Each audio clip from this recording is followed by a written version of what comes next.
Welcome, welcome, welcome. I would like to welcome you to another episode of the Unpopular Podcast. This is the man, the myth, the legend, Jalen Hunter. And if you do me a favor, please subscribe to every listening. Please subscribe to every watching. It definitely means a lot to me.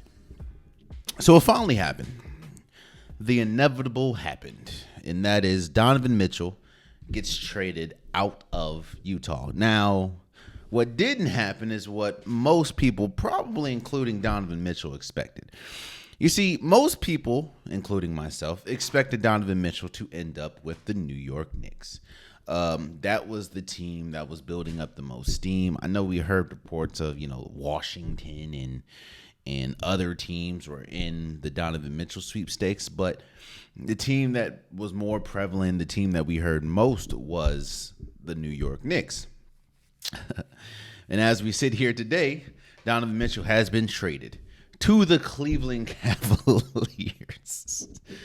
Oh boy, to the Cleveland Cavaliers. Now, I will say this. Boy, Danny Ainge, man, he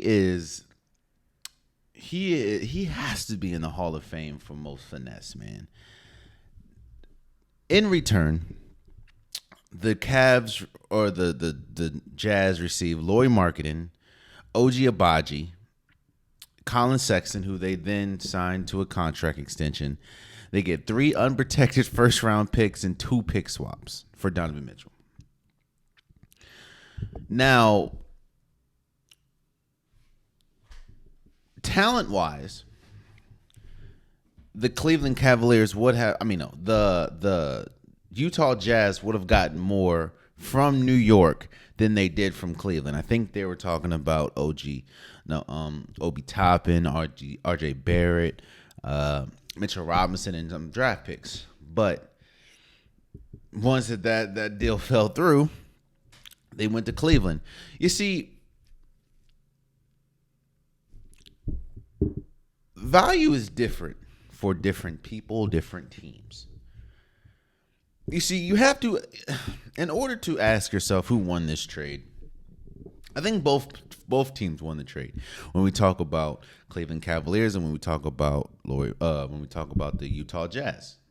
You see, I think Utah Jazz won the trade. Yes, they traded their 2 all-stars in one offseason. But what was their goal? What is their goal? Their goal is to tank at this point. They're trying to get Victor, the dude from overseas, who is killing it overseas right now and looks like a sure thing number 1 overall pick next year. So they're tanking. And in order to tank, your team has to be bad. You can't have a good team. There's a point where your talent supersedes everything. So you have to have a bad team, because if you have a good team, you might mess around and accidentally win games you're not supposed to win. So what they're doing, they're trading away their pieces. They're trading away their assets. They're trading away their best players, i.e. Donovan Mitchell, Rudy Gobert. And they're getting a lot of capital. See, this is what happened with the Boston Celtics. Boston Celtics a while ago when they traded Kevin Garnett, Paul Pierce, that regime, they traded him and they were bad for a good couple years. But then because of that trade, you get players like Jaylen Brown, you get players like Marcus Smart, you get players like Jason Tatum, and now, hell, you just made it to the NBA Finals. So what the Utah Jazz are doing, they're playing the long game. They're playing the long game, and Danny Ainge has a history of turning nothing into something. So that's what they're banking on. And with the amount of draft picks that they got for Rudy Gobert and for Donovan Mitchell, I don't see them. I see them good in the next few years. I mean, hell, Colin Sexton's an okay player. We need to see what Abaji is. Lauri Markkanen is an okay player, and the haul that they got for Rudy Gobert, that's gonna pan out. So, in the sense of, yeah, it's tough losing 2 all-stars or sending out 2 all-stars in one offseason. But when you look at what they're trying to do, what the Utah Jazz are trying to do, then yeah, you understand it. Now for Cleveland, I think it's a win because you get a premier player. I think that the discussion can be had about how good said player is, which is Donovan Mitchell. But you get a premier player. You get a player that will definitely elevate your team. Now, in the backcourt, you didn't really have to give them much. You still have Darius Garland. You still have Evan Mobley. You still have Jared Allen, Karis LeVert. This team is going to be extremely good. Now, I hear people saying top 2, top 3 in the East.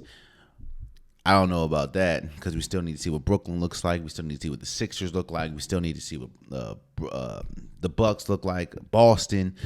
I don't know about that, but they do. I think that they have a young team, and if they're able to keep this team together, they will be viable in the next few years. Again, Donovan Mitchell's not that old. Colin Sexton's not that. I mean, not Colin Sexton. Darius Garland's not that old. Evan Mobley was just a rookie last year, so I think that you get what you want. You get that quote unquote impact player that can put you to new heights. Not saying over the top, but to new heights. Because I think one thing I need to, and I've talked about this from time and time again, but one thing we need to be honest about is how good Donovan Mitchell is. I've said this time and time again, so I'm not going to elaborate, but Donovan Mitchell, to me, if he is your best player, which it kind of feels like he is the best player for Cleveland right now, you're not a championship team. While, yes, Cleveland is going to be good with the pieces that they have and the coach that they have, and now with Donovan Mitchell, they're going to be very good. Do not get me wrong. They are going to be a good team. They're going to be an exciting team. They're going to be a fun team. They're going to be a good team. They're going to be in the playoffs. They're going to be a good team. But I don't peg them as a championship team. And that's no offense to Donovan Mitchell. That just is what it is. Again, we saw Donovan Mitchell be the best player for Utah for years. And they didn't do much when it got to the playoffs. Now, yes, I understand you're playing with players that kind of lack offensive skills. But even still, I think, it's going to be fun. It's going to be fun to watch Donovan Mitchell. It's going to be fun to watch this Cleveland Cavaliers team and see how that backcourt of Darius Garland and Donovan Mitchell do. I do think it's a small backcourt, but both players average more than 20 plus points a game. It's going to be exciting. But let's talk about the Knicks for a second, man. First and foremost, the Knicks thought that they had a deal going. I think they were trying to play. I think they were trying to hold out because they didn't think that the market for Donovan Mitchell was as lucrative as the Jazz wanted it to be and the Jazz thought it was going to be. So what the Knicks did was they held out and said, you know what? This is the deal we have. You're not going to get a better deal than this. So we'll just wait. And boy, and costly what it was. See, again, it goes back to value.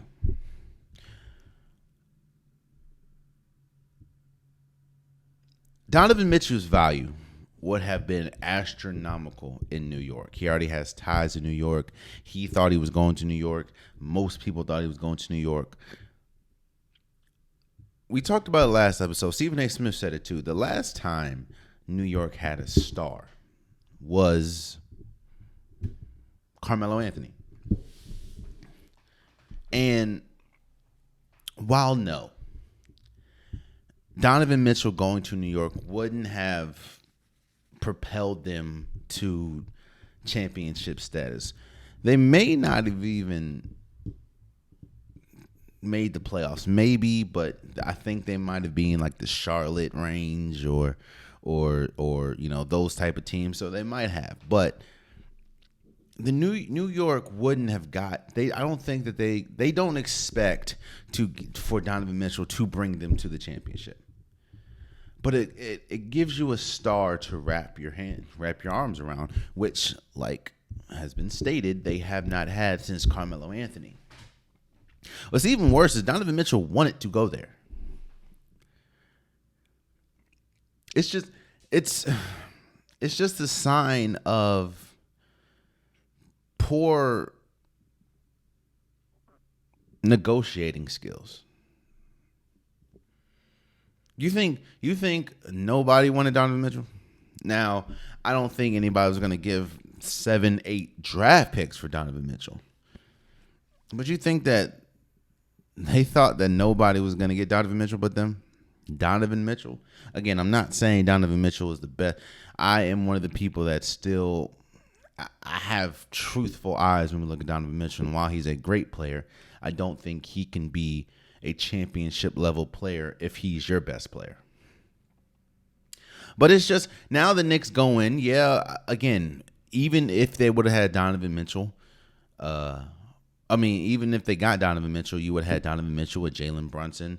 You maybe will be able to keep R.J. Barrett. You probably would have had to give up Obi Toppin. Probably would have had to give up Emmanuel Quickly and a couple draft picks. But look at that team. Donovan Mitchell, Jalen Brunson, what's his name? Julius Randle, Mitchell Robinson. Like, these are, I'm just saying, man, now you look up today, bro, and I guess Jalen Brunson's cool, but he's not Donovan Mitchell. And now you're going to go into another season. What? And trust me, I understand the feeling. Let me not act like I'm talking down on Knicks fans, because I'm not shit. I'm a Washington fan. So I know what it's like going into a season not expecting to play in the playoffs. I know that feeling. I also know the feeling of having irrational hope. As to, well, if this works, then this is going to work. No, it almost never happens. The problem with the Knicks are they had opportunities. They had an opportunity to get Kyrie Irving. They had an opportunity to get Carmelo Anthony. I mean, not Carmelo Anthony, Kevin Durant. They had an opportunity to get Donovan Mitchell. And now you look up today, and they had, not only do they not have any of the three, what they got instead, they had an opportunity to get Kevin Durant, and ended up getting Taj Gibson, who, by the way, is on the Wizards right now. You have Donovan. You had an opportunity to get Donovan Mitchell. You had an opportunity to get that star that wanted to play for your organization. And you look up today, and you have Jalen Brunson, who's a good pick. You sign R.J. Barrett to the extension. You sign Mitchell Robinson to the extension. Those are cool young players. You have Julius Randle, who was the most improved player, a year or two ago. So that works for you. But, I mean, people are pretty much done with Julius Randle. People hate that man. It's crazy. I don't know, man. It just, when you have a deal on the table, especially, or when you have a player and a deal that's kind of heavy in your favor as far as getting done, because everything, the player in the deal wants to go here, and you still don't close it. I don't know, man. And again, for the Cleveland Cavaliers, I think it's good. You get Donovan Mitchell, you get the player. I think that they're going to be exciting to watch. I think they're going to be good. I'm not going to go as far as to say top 3 or top 4 in the East, because there's still teams, like, people forget. Even though the East is not as strong as the West as far as all the teams looking at it, but the top of the East, like I said, you have the Bucks, you have the Sixers, you have Brooklyn. I do think that. I think that they can vibe for maybe the Chicago Bulls, Charlotte Hornets, those type teams. You know what I mean? And I don't think that they're a championship caliber team right now. I do think maybe because again, it's still a young team. If they get older and they stay together, then maybe the Cleveland Cavaliers have something to say, because they have some really good pieces. I just don't think this move propels them to championship status all of a sudden. But I do think I'm not gonna. I know it sounds like hate, but I'm not hating on Donovan Mitchell. Donovan Mitchell does make this team that's in the Cleveland Cavaliers better, a lot better. I just don't, that's all I'm saying. And Utah, you know what they're doing. We get what they're doing. They're tanking. They're tanking. So, and they're aggressively tanking. They just signed Colin Sexton to a 4-year, $72 million signing trade. They're tanking. They're trying to get Victor. They're tanking. They're tanking. So with that mindset, you understand what's happening and you know what's going on. So of course they're going to give up Rudy Gobert and Donovan Mitchell in the same summer. So yeah, let's move forward, man.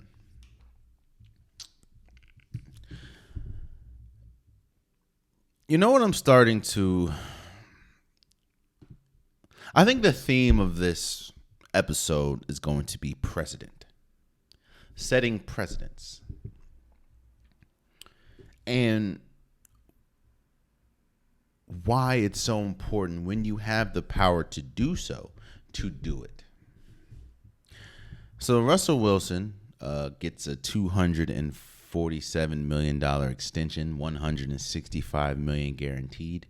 We knew that was going to happen when Denver gave up all that asset, all the future capital to get Russell Wilson. You knew they had to sign the extension, and we just didn't know it was going to be this offseason or the next. But you knew that an extension was coming, just because of just how the sheer amount that they gave up to get Russell Wilson. And I think Russell Wilson deserves it. A lot of people. I think the last year or two really put a bad taste in people's mouths of Russell Wilson. Not saying he was bad, but we remember how good he was until the injury. Then I think he came back too fast, and he just didn't have the best season after that last year. And then we know about just how bad Seattle was and the stuff that he had to overcome in Seattle. But I think that he deserved the money. I mean, I think he does. He's worth all of $245 million, especially for a franchise that has been devoid of a quarterback since John Elway. I think he deserves it. But here's why I say precedence and how important it is. So he gets $165 million guaranteed, and GMs and front offices everywhere, or most front offices, think that this is a win for them because they feel, when you look at Deshaun Watson's contract and he gets like 240 or 250 million fully guaranteed. They think of that as a loss. Now, that Deshaun Watson deal is, we're not going to talk about the off the field stuff. But what I want to focus on is the guaranteed part. One of the biggest reasons why Lamar Jackson is holding out right now, or Lamar Jackson still hasn't signed his contract, is because he feels he is worth the entire contract, like $50 million, fully guaranteed. And he is. You see, in the United States as a whole, we accept things that we really shouldn't be accepting. But because it's just a way of life, because it's just what it is, we accept it. Like, what the hell is interest rate, bro? The money that you lend me, it should be the amount of money that you get back. Credit cards, loan offices, whatever it is. The money that you loan me is the amount of money that you should expect back, not more. But because we're so used to whatever the hell the interest rate is, then we expect if I get money from X, they're going to expect this amount, which is not the amount that they gave me. free healthcare or healthcare not being free, insurance not covering everything. Like, how does car insurance cover automobile accidents, but they don't cover it if somebody hits you? No, they cover repairs, but they won't cover it if you weren't in an accident. Like, if your engine just breaks down, they won't cover that, but they'll cover it if you get smashed into. You see, we accept things here that just shouldn't be accepted. But because it's just what it is, because a precedent has been set, we accept it. That's just how it works. You see, these quarterbacks, these NFL players, don't expect fully guaranteed contracts because they just doesn't happen. The Kirk Cousins, the Deshaun Watson, those are outliers. NFL players they want fully guaranteed contracts, but going into negotiations, they don't expect to get it. That to me is the weirdest concept, in my opinion. What the hell is a $245 million contract with $165 million guaranteed? Then why the hell are you calling it a $245 million contract when I'm guaranteed, whether I play or not, 165 of it? Which means that the other, damn near $185 million is incentive base. Which, by the way, there's a possibility that you don't hit those incentives. I remember one incentive, Justin Tuck, just a couple years ago, he had to get like 50 sacks to get like 100 million, or to get like $1 million or something. And I think or not 50 sacks, I think like 50 tackles or something. And I think he got to like 48. So he didn't get the $1 million. What I'm saying is, bro, look, do you understand how much money these players make these for organizations? Do you understand how much money Russell Wilson's presence is making for the Denver Broncos? Do you understand how much money Lamar Jackson's presence makes for the Baltimore Ravens? Do you understand how much money Aaron Rodgers' presence makes for Green Bay? Yet and still, players are accepting non-fully guaranteed contracts. And because this precedent has been set, owners can do this, which is why they think of this as a win, and they think of what the Deshaun Watson deal and the Kirk Cousins deals as losses. Yes, football is the most physical sport, and even practices are hard. I've said this, practices are hard. We just heard like 2 players last week tear their ACLs in practice. Hell, the Ravens mascot got hurt. I understand football is an aggressive sport and an unpredictable sport, and you can one play and you're done. But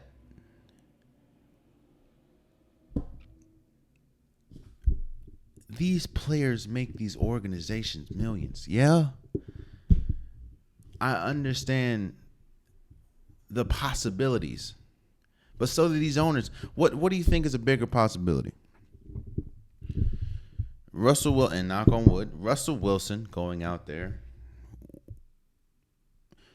with a $245 million contract and blowing his knee and never playing again, or Russell Wilson holding out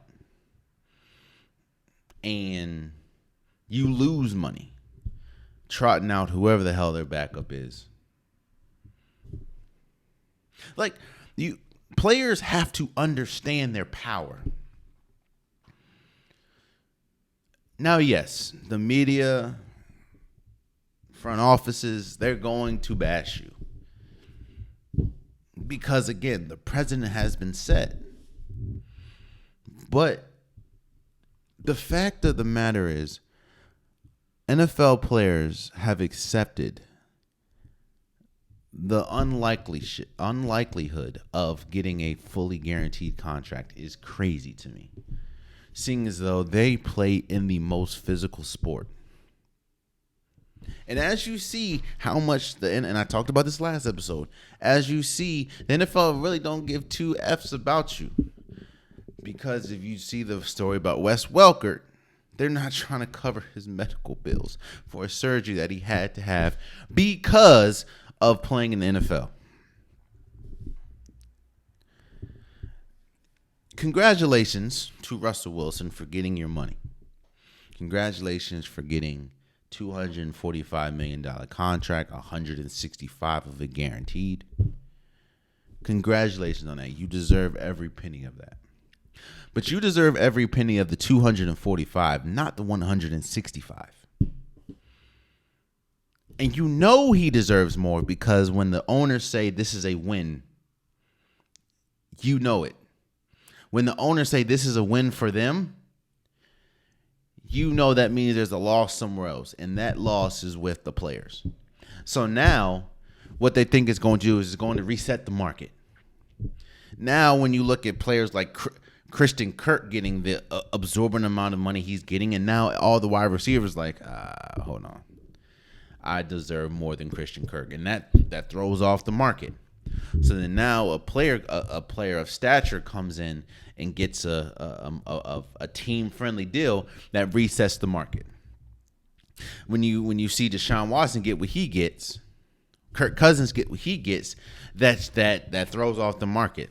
So now you have, Kyler Murray, you have players demanding more.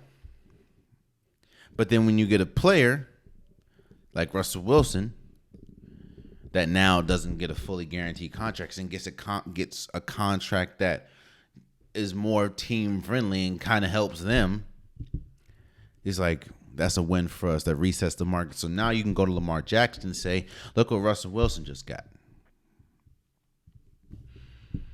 You think you're better than Russell Wilson? He has a Super Bowl. He's been to 2. Look what he got. But if I'm Lamar Jackson, I'd be like, you're right. I haven't been to a Super Bowl. I'm not a Super Bowl champion. However, look what Kyler Murray got. Kyler Murray's not an MVP. Look what Deshaun Watson got. All the stuff that's happening with him. Look what he got. He's not an MVP.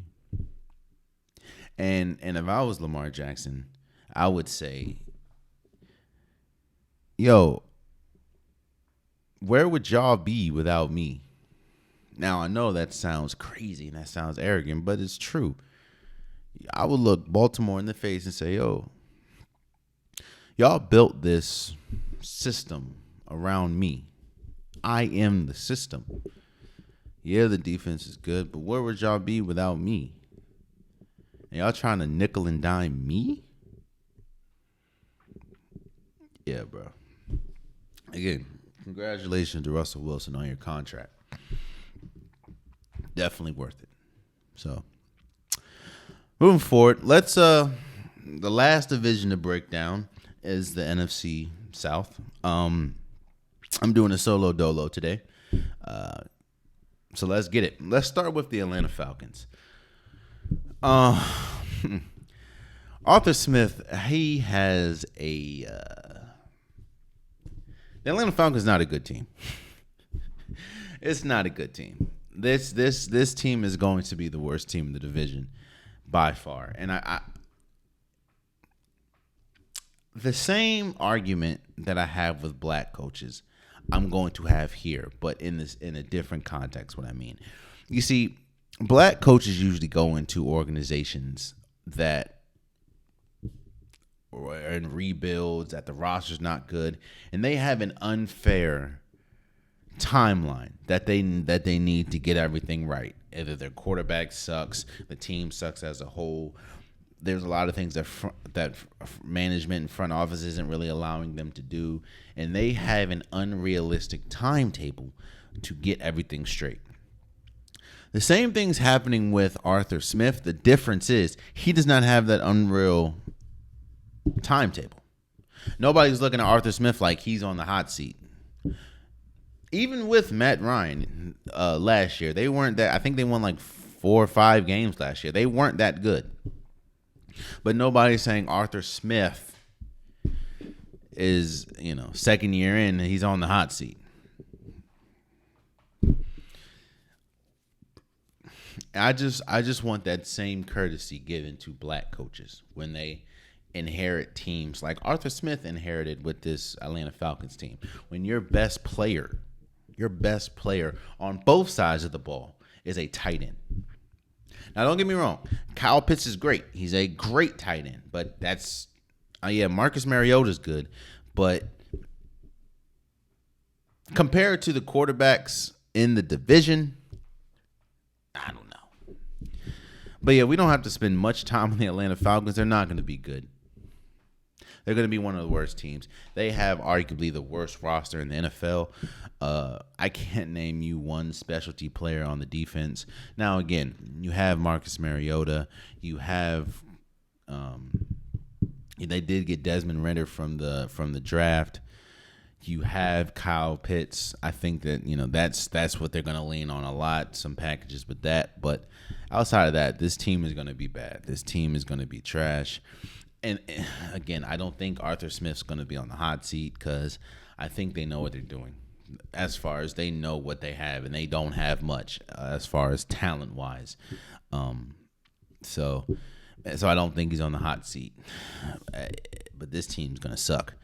This team's going to suck pretty bad. This team is going to have absolutely no resistance when it comes to like giving resistance to this division. I don't see it at all. A team, however, that I do see. So the Carolina Panthers had a very loud offseason. And a loud offseason because of the quarterback position. You have Sam Darnold. You brought in Baker Mayfield. Both, by the way, were in the same draft class. Oh, no, number 1 overall picks.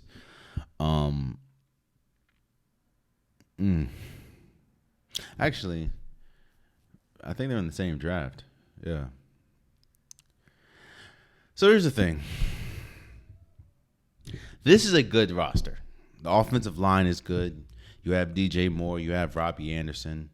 You have a really good defense. You have Christian McCaffrey. Hopefully he's able to stay healthy. This roster is good. The problem with it last year was the quarterback position. They had to bring in Cam Newton because Sam Darnold just wasn't cutting it, and he got hurt, which right now, ironically enough, he's going into the season on IR. So that's one of the biggest differences I see with Matt Rule and Arthur Smith. Arthur Smith, he's not on the hot seat in my opinion because the team just sucks. Like there's nothing good about the Atlanta Falcons outside of Kyle Pitts and possibly a resurgence of Marcus Mariota. The Carolina Panthers can't say the same thing. They have a really good defense. They have a really good offense. It's just the quarterback position. Now, and so I think Matt Rule is definitely on the hot seat. It kind of feels like Matt Rule's not going to be here by seasoned in. If the Carolina Panthers don't have a good year, it just doesn't feel like that's what's going to happen. Now, realistically speaking, I think there's limitations at the quarterback position, and you're only as good as your quarterback. Baker Mayfield has limitations. Sam Darnold has limitations. Now, Sam Darnold will go on. He's on IR right now, so he's going to start the season with IR, and that means it's going to be Baker Mayfield's team. But even that, you have a team. This team is going to struggle, in my opinion, because of the quarterback position, the inconsistent play that the quarterback position have. I don't think Baker Mayfield, going from Cleveland to Carolina is just going to change much. The inconsistency is there. The trying to be a hero, bad throws that just doesn't change with change of scenery, especially when we look at a coach who hasn't done the best job at the quarterback position. Now, yes, it has been Sam Darnold and Cam Newton, or PJ Washington, I think his name is, but I don't see much success, which is why I do think that they're patient. I think they have very small patience with Matt Rule right now, and so I think probably season's end he will not be the head coach if they struggle. And looking at the NFC, let me say this: looking at the NFC, they have a good chance to make the playoffs. Not saying make the playoffs as far as winning this division, no. But I do think that they have a good chance of making the playoffs. I put them in the Vikings round. I think the Vikings have a better team. Green Bay definitely has a better team. That's, maybe a wild card spot. I don't know. But I just don't see much success with Baker Mayfield or Sam Darnold as your head coach. Even with Christian McCaffrey, who, by the way, is like 80% of their offense, which is why, in my opinion, he can't stay healthy because they use him so much. It's crazy. They use that man up so much, bruh. They use him 82% of the time. Think about that, bro. And you wonder why he can't stay healthy. Yeah, and he's one of the best running backs in the league. Yeah, you have DJ Moore. He's a great wide receiver. Yeah, you have Robbie Anderson, who he didn't have a good season last year, but the inconsistency at quarterback, it's going to be hard to.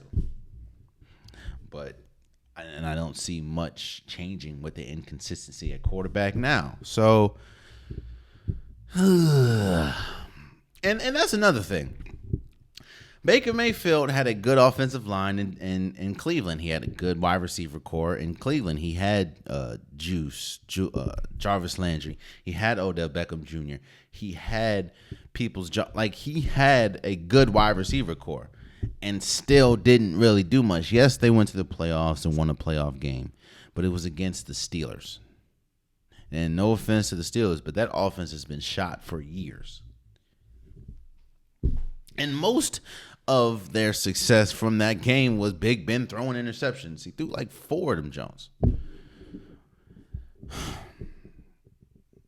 I don't see much success from the Panthers. I do think that if they, they can win a couple games and if they find themselves in playoff position in that wild card spot, maybe.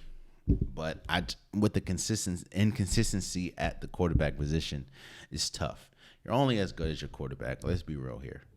Hell, and that's one of the biggest talking points and points of emphasis that we see for the San Francisco 49ers.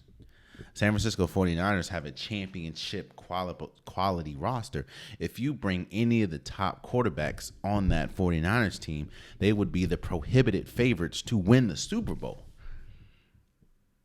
But the reason why a lot of people don't even have them in the second round of the playoffs is because of the quarterback position, which is one of the biggest reasons why they had to bring back Jimmy G. They wanted to trade him. Again, I don't see much success with Carolina because of the quarterback position. So let's talk about Tampa Bay. Todd Bowles is the head coach, which I do like. Bruce Arians, went up to management. Todd Bowles is the head coach. I like that because a lot of people want to focus on Todd Bowles' head coaching record when he was with the Jets, but it was the Jets. So I do like that. I think this team is going to struggle. I think this team is going to struggle because look at the storyline surrounding this team just going into the playoffs. Tom Brady just reported to the team. Well, Tom Brady retired for 40 days, came back, just reported to the team. Yeah, it's Tom Brady, so it's cool. And the weapons that they have, like I said, you have Chris Godwin, but he's coming off of an ACL tear. So see what happens. See how he looks. I know you have Mike Evans, but Tom Brady isn't Leonard Fournette, of course, but Tom Brady isn't a mobile quarterback. So the one thing that you're gonna need is a solid offensive line. They don't have that. Their guards are out for the season. And you lose Gronk, which a lot of people don't talk about how good Gronk is in pass protection and blocking. He's one of the best blocking tight ends we've ever had in the league. So you're losing 3 quality blockers. Now, yes, the defense is going to be good. You still have Barrett. You still have Levante David. You still have, Via Vea. You still have good pieces. So the defense is going to be good. It's just I think the offense is going to struggle because of that offensive line. Yeah, you have Tom Brady. That's Tom Brady. I get it. But Tom Brady is still, 45 years old? So I don't expect him to be juking people out like Lamar Jackson. Especially with an offensive line that poor. Because of injury. I think Todd Bowles is going to be good, though. I think he's going to be good as a coach. I think their defense is going to be good. Again, when you have the piece that they have, they're going to be good. Yeah, losing Ndamukong Suh was big, but you still have David. You still have Barrett. You still have Via Vea. You still have core pieces.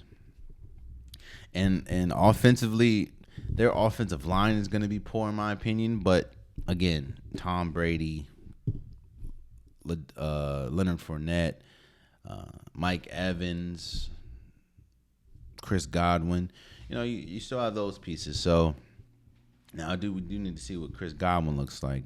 But I think they'll be okay. They also got Julio Jones. I forgot about. We do need to see what's left in the tank for Julio Jones because he didn't look good at all in Tennessee. He did get hurt again there, but we do need to see what Julio has left in the tank. So, but I don't know. I think I'm not going to say struggle. I did say that. I'm not going to say struggle. I do think that we need to hamper expectations for the Tampa Bay Buccaneers because of what we saw. One thing somebody said, now I understand Tom Brady's the GOAT, but I agree with what they said. When you're hinting on retiring or when you actually retire, usually you're not all the way in. And football is not a thing that you need to be all the way in. Or football is not the sport where you can't be in and out. Now, yes, I understand Tom Brady is the GOAT. Tom Brady is the greatest quarterback we've ever seen. But when you're contemplating retirement, retire for 40 days and come back. It doesn't really seem like you're all in. Now, yeah, I can be wrong. I can be drastically wrong. But this isn't really a sport that you can just be in and out with. You know what I mean? So I do think that we need to hamper the expectations for the Tampa Bay Buccaneers, but I don't think, we'll just see how it goes. But there are some positives to the team. Again, head coach, they still have good offensive weapons. Tom Brady is still, Tom Brady. The defense is good. It's just that offensive line is big. And that offensive line being in shambles as it is now is big going into the season. So, and then we get to the New Orleans Saints. And I guess this is a bold prediction, but I think that this is going to be the best team in the. I think the New Orleans Saints is going to win the NFC South,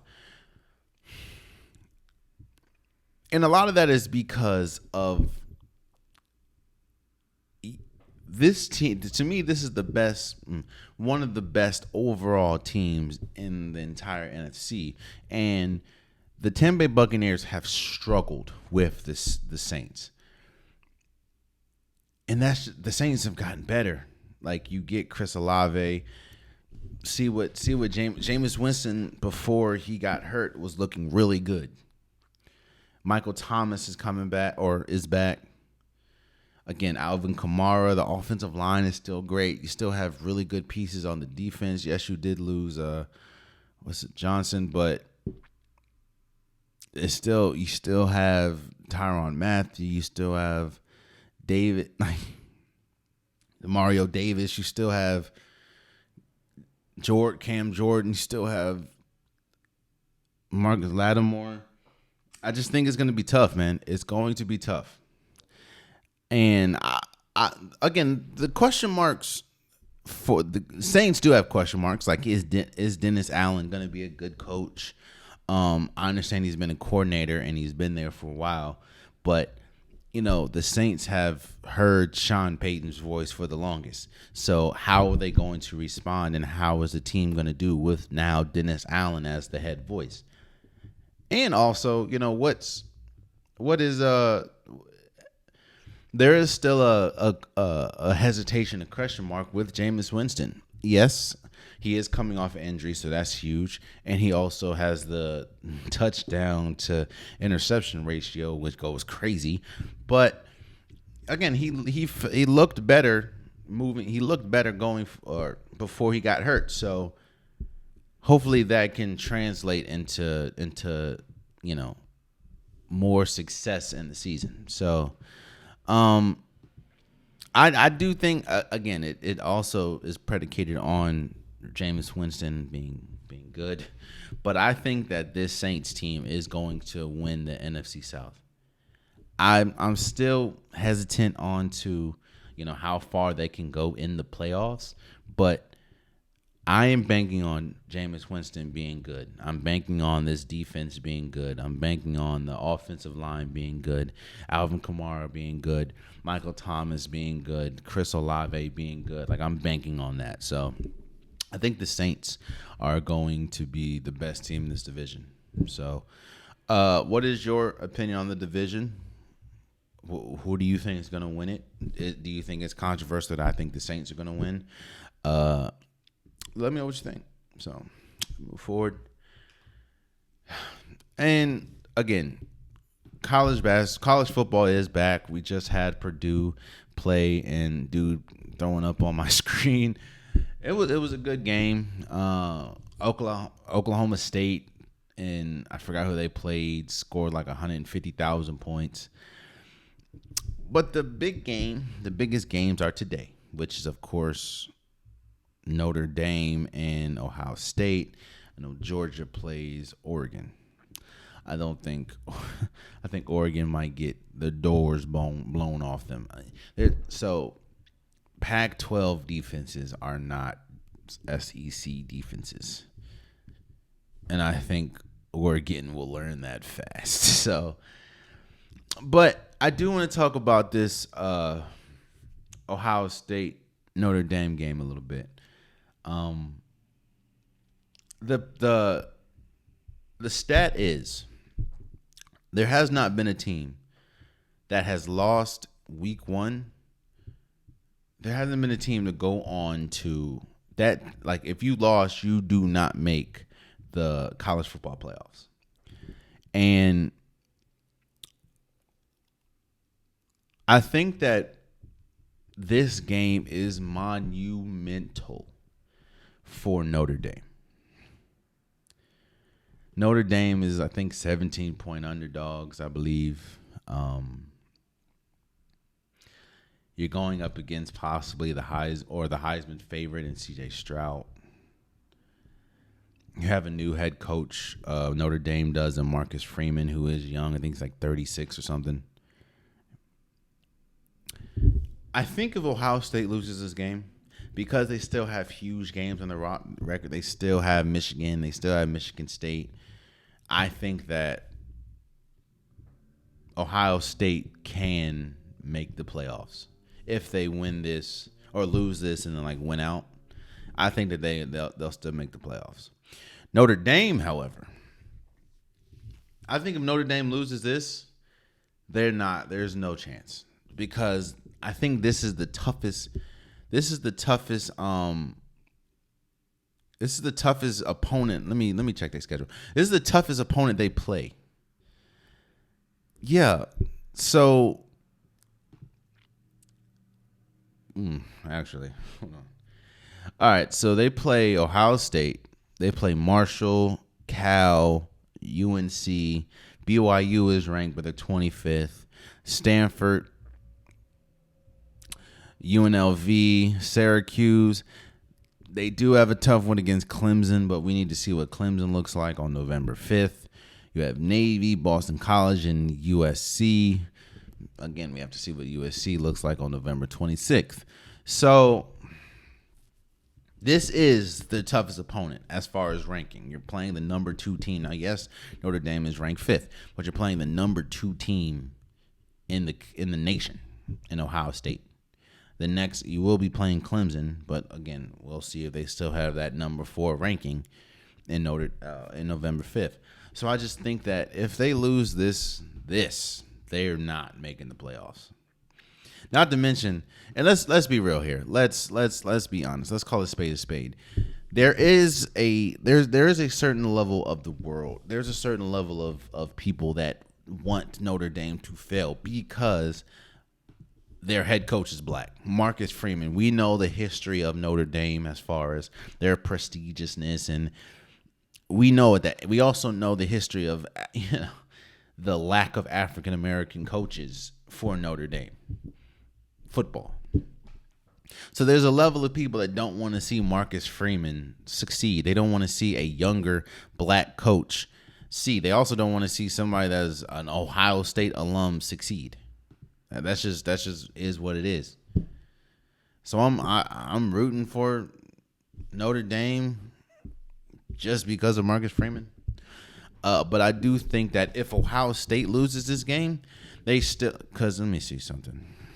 Ohio State schedule. Yeah.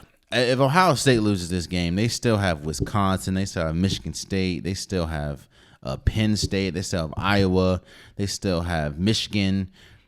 They still have Northwestern. They still Northwestern lost that trash game. Like they still have teams. Like the Big Ten is good. So yeah, I just think that it's if Notre Dame loses this, and if they lose bad, it's over with. Like if they lose by 17 or more, it's over with. There's no chance unless when they see Clemson, they haven't lost again, and Clemson is like ranked 4th through 1st, and they destroy Clemson, then they might have a chance. Like if they see Clemson on November 5th and Clemson's ranked 4th or between 4 and 1 or 1 and 4, and they drub Clemson, then you might have a shot. But I don't see that happening, so we'll see. And there you have it. That's been today's episode of the Unpopular Podcast. I appreciate you guys. If you want an Unpopular Podcast shirt, hoodie, sweater, long sleeve joggers, the link is in the description below. I have multiple different colors, multiple different designs. Go get your Unpopular Podcast merch today. Also, please subscribe to if you're listening. Please subscribe to if you're watching. It definitely will mean a lot to me. And until next time, much love.